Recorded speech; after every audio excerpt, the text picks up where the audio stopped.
Welcome to the Point of Convergence podcast. I am your host, Grant Lira. Get ready to sit down, tune in, and implement. Remember, the knowledge you learn here and anywhere else in your life is only worth something to you if you use it. So get implementing after this episode and enjoy.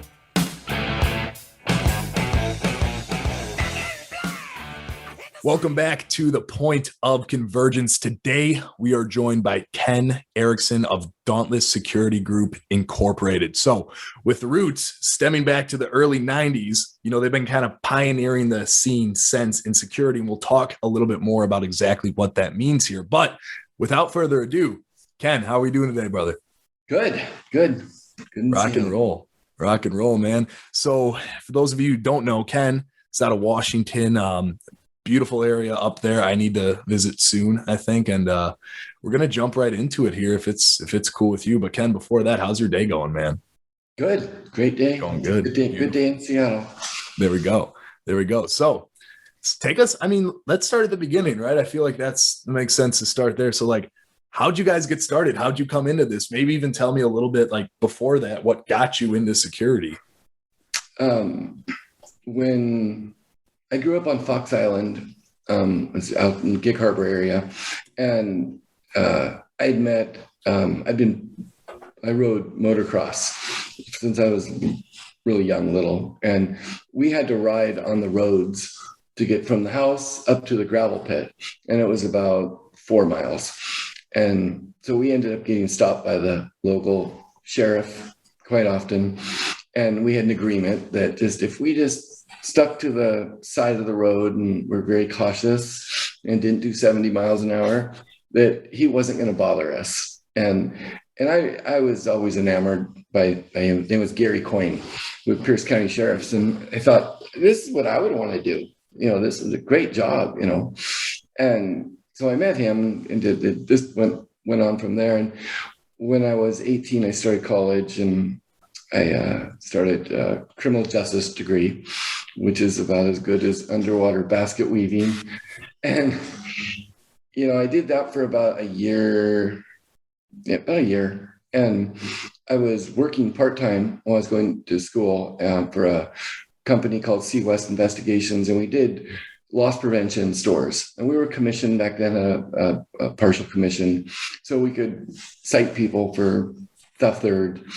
And it was interesting. And one day I had a big bust, and with cigarettes, $5,000. That was a lot, 1980, whatever it was, 82, something like 83 maybe.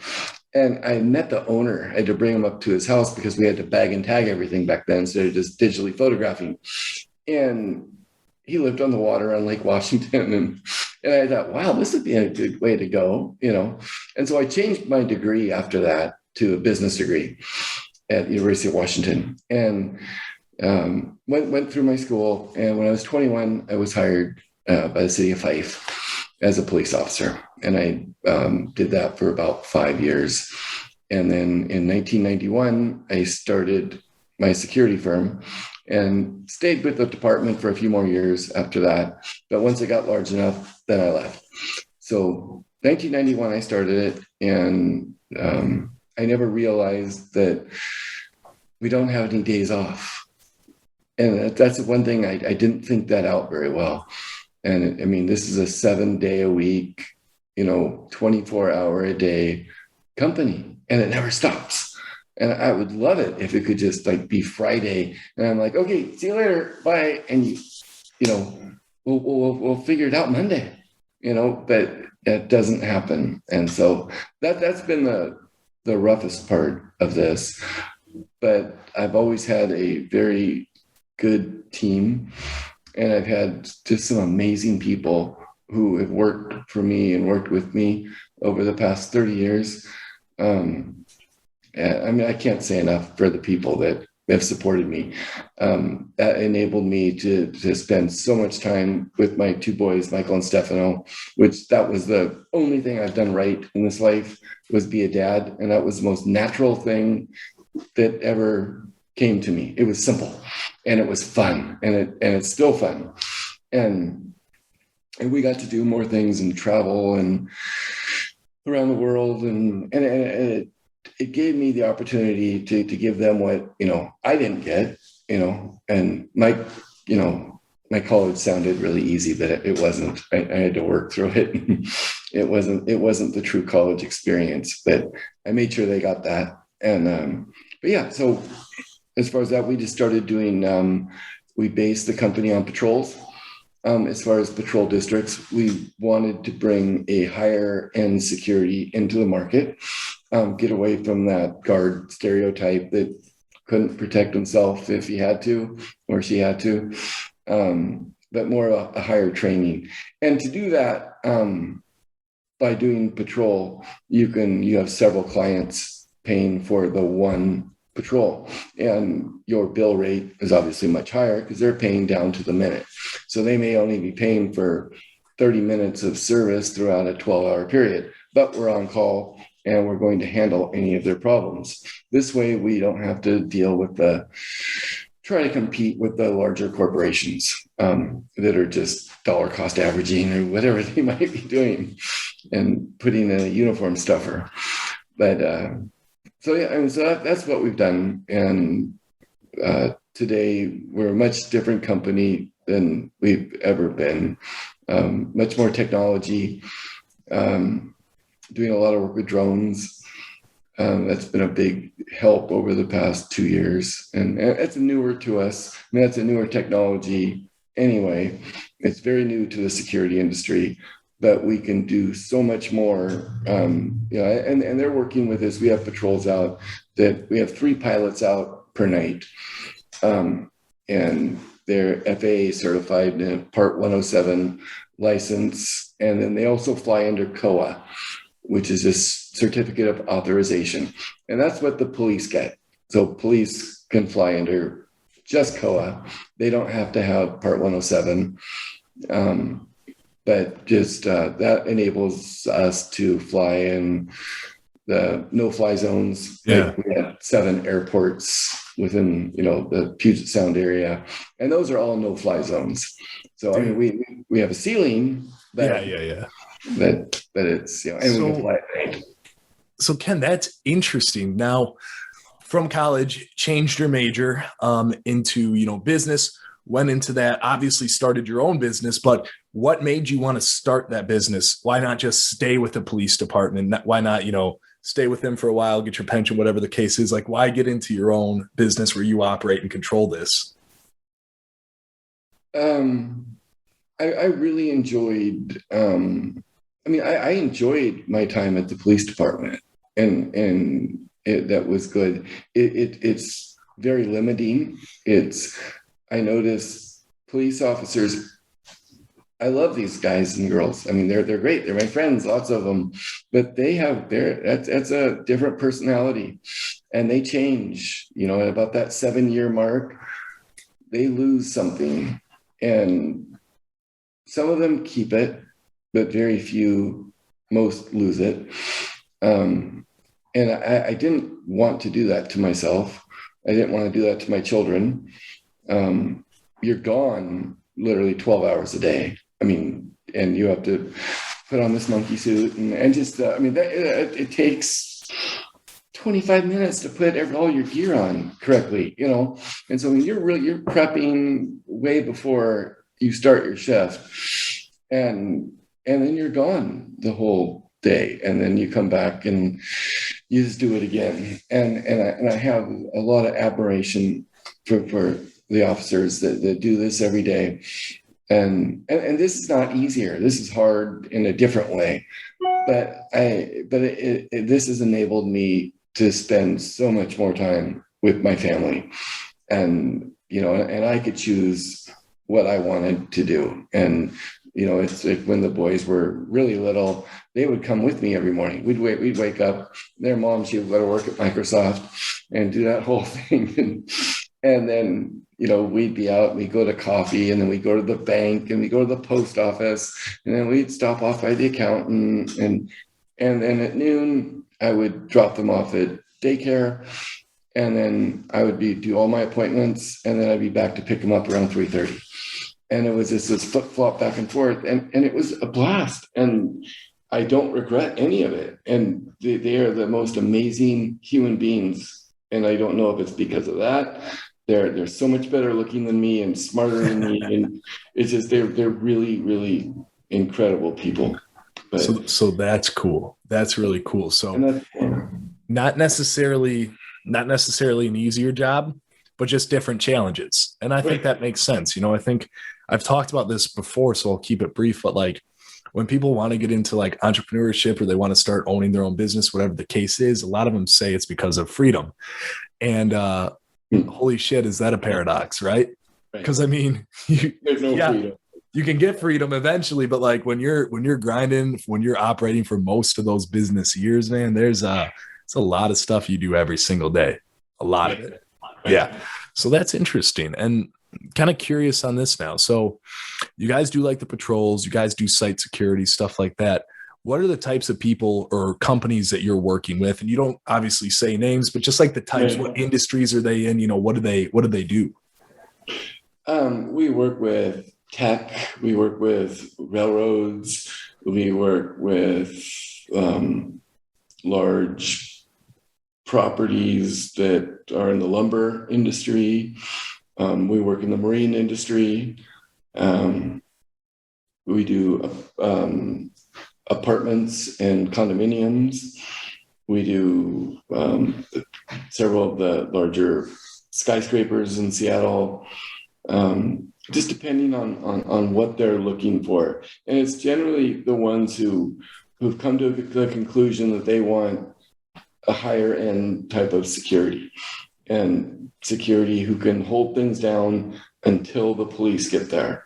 And just so they may not want as much, but they want we just make it work, you know, with the budgets. Yeah. And something else that because when I was doing my research on Dauntless, it's cool because you guys actually have a pretty fantastic social media and internet presence, right? You got a great website, a lot of information up there. You have an Instagram, you have a YouTube, which I know a lot of people don't have. But the commonality that I saw between looking at all those different sources of content is that you guys are one of the most tech savvy security companies I've seen. Like you're using all this different stuff inside of your trucks. You're using drones. You're using all this other technology. Like, tell us about that. How did you get into that? Are you tech savvy yourself? Or like, when did that process start coming up where you said, okay, I want to bring Dauntless into the 21st century and this is how we're going to do it? Like, tell us that process. You know, it was a long process, and going out and just doing a lot of research and trying to figure out what can we do, what's out there that's going to make our job more efficient, and bring safety to it.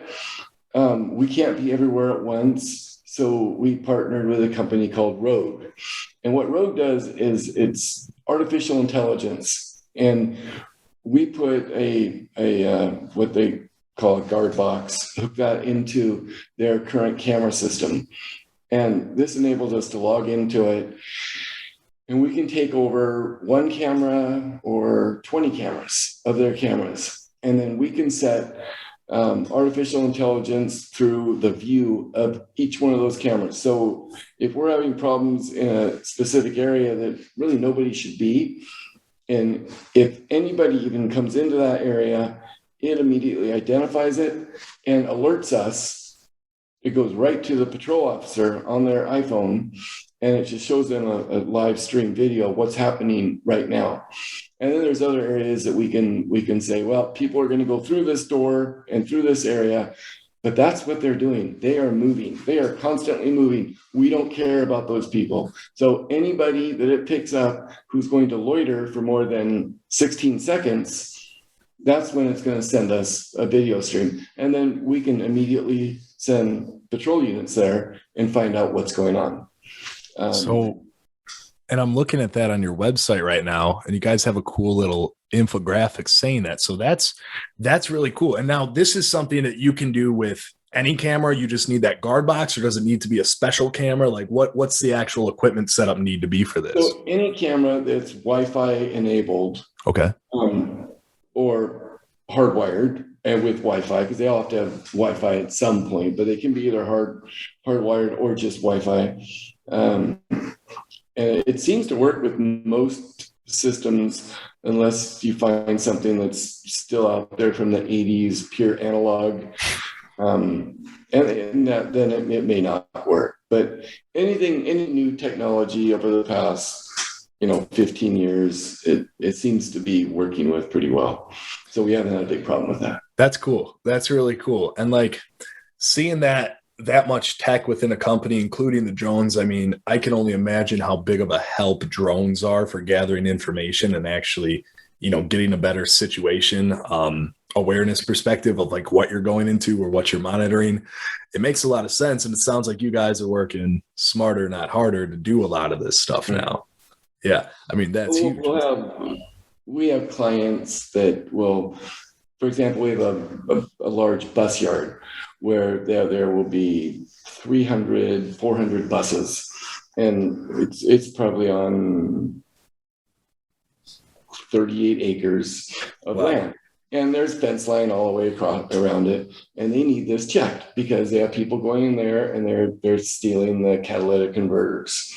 Now, for us to go there and get out of our cars and walk the whole fence line, and then they could have jumped in at any time, so we still don't know if anybody's in there. I mean, this is going to take an hour and a half to check this. And instead, our officer pulls up, gets out of the car, sets up his drone, deploys the drone. I mean, and that's literally within 3 minutes of arriving. He'll have a bird in the air, and it'll be a thermal drone, obviously. Oh, okay. So he'll go up 200 feet, and he says, and anything that's alive down there, that you can see them inside the bus. We've caught people sleeping in the buses. You can see the outline of their body sitting there, and it's like, well, they're alive, they're warm. So, and then we can call the police, and we go in strategically and safely extract the person. And for those listeners who don't know, there's a lot of cool stuff you can do with thermals. In some instances, if you're close enough, you can even see like footprints in the grass because it's hotter, so you can track people with thermals. Thermal technology is really, really neat. And that's an amazing, use case for it, because you don't have to imagine if you just had a camera, you're looking down at this yard. It's probably nighttime. You can't see. You could try night vision, but still you have to physically look. When you have that thermal, boom, red image, or if it's black image, if it's white hot, whatever the case is, it's right there. You can see everything. So that's killer. And now within this business too, I think a lot of people, when they think security, they think stuff along that lines.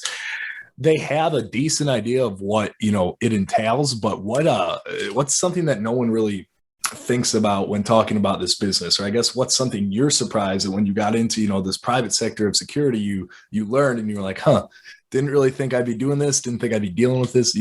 What's something that's just kind of weird about the area that you didn't know? I knew a lot going in. It was more probably the business. The number of people who call us for police matters. And that was the biggest thing. I always thought people, when there's a crime that happens, they call 911. And the unfortunate part is the longer they have us, they're calling us for shots fired, fight in the alley, stabbing, burglary in progress, home invasion. They're calling us before 911, and that's not good. That's bad. And we need to get the police there as quickly as possible on something like that, especially if it involves life and death.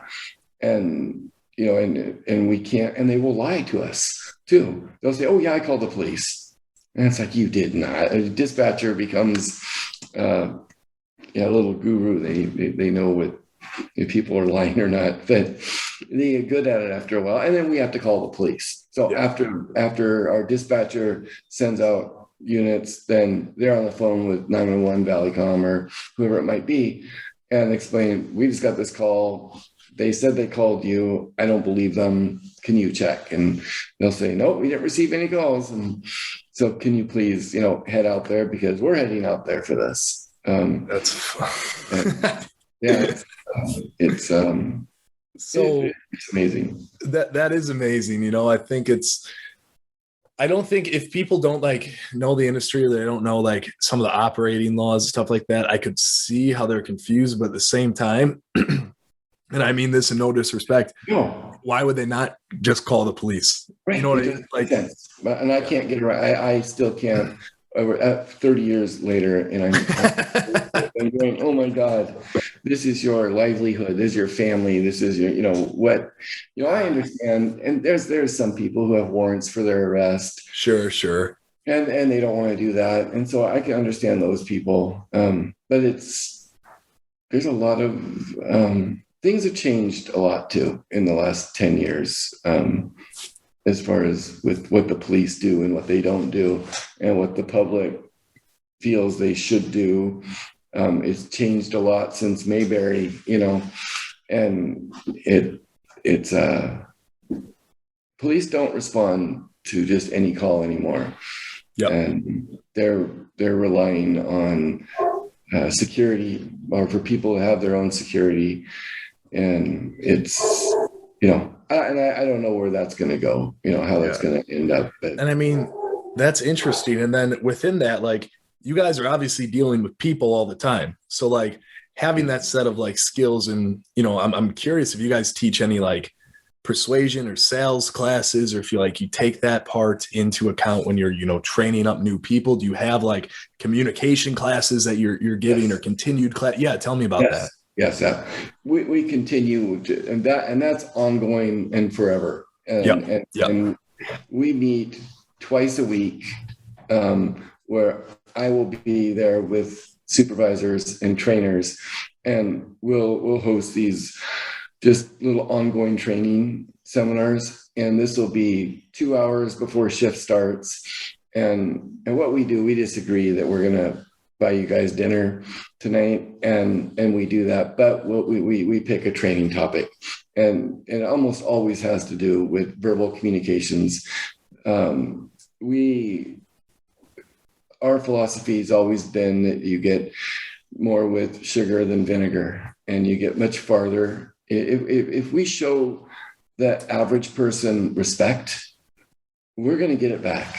Okay, if we go up and we start going, you did this wrong, we're not going to get anywhere. And why do we want to do that? Just tell them this is ours, not yours, but over there does not have security, I don't think. I mean, you go there, maybe go to the park, or maybe go to the library.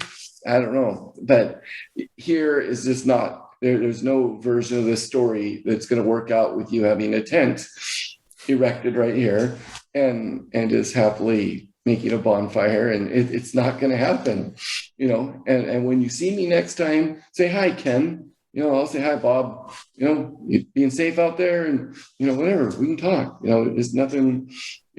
Just we're going to have to work together, and we're going to run into each other, but because you're a part of this community, just like I am, and that's what we want to teach them. At the end of the conversation, if they're not going to move, we want to take an authoritative role, and we give them their options. And we say, well, you could stay here. Now, what's going to happen if you stay here is I'm going to call for more security like me. You already don't like me, but I'm going to bring more of me here. Then I'm going to bring the police here. Now you're going to have to explain to the police officer why you couldn't comply. And then they might arrest you. You might have warrants. He might decide to arrest you for trespass. I don't know. And then you have to go to jail. No drugs tonight. It's going to hurt. Not fun. And it's going to cost money. And, or you could go out, go do whatever you wanted, have fun, do drugs, see your girlfriend, do whatever you want. What would you like to do? And then they'll say, I want to stay. And you'll say, okay, is there anything I can say or do to make you comply with what I've just asked? And 90% of the time at that point, they'll just look at you and say, yeah, say you're sorry for being a jerk. And I'll say, I am sorry for being a jerk. And I'll say, okay, thank you. All right, have a good day. and we ended it, and it's probably more than 90% at that point. We'll do that if you say that, but you have 3% that is just, they're gonna take it all away, and it's usually with mental illness or over intoxication. So, and then we just have to figure it out. And now with this too, so having that persuasion or having that communication skills, have you found that within business and the operating side of your company that's helped you, advance the business further and grow the business as well? Yes, because we get results. Yeah. If we didn't get results, then we're not. Why does our client want us? Most of our clients want us because we do get results, and they like how professional my guys are, and how they handle problems, and they handle each problem as its own situation, and we resolve it. We finish it, to the end, and it's not, the average security guard gets maybe 8 hours of training, and that's it. And they couldn't defend themselves if they had to, let alone defend you. They've never been taught.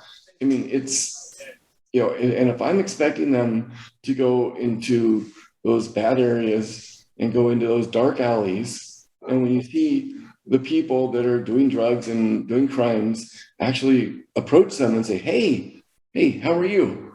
What's going on? Why are you back here? Only people back here are criminals. You're not a criminal, are you?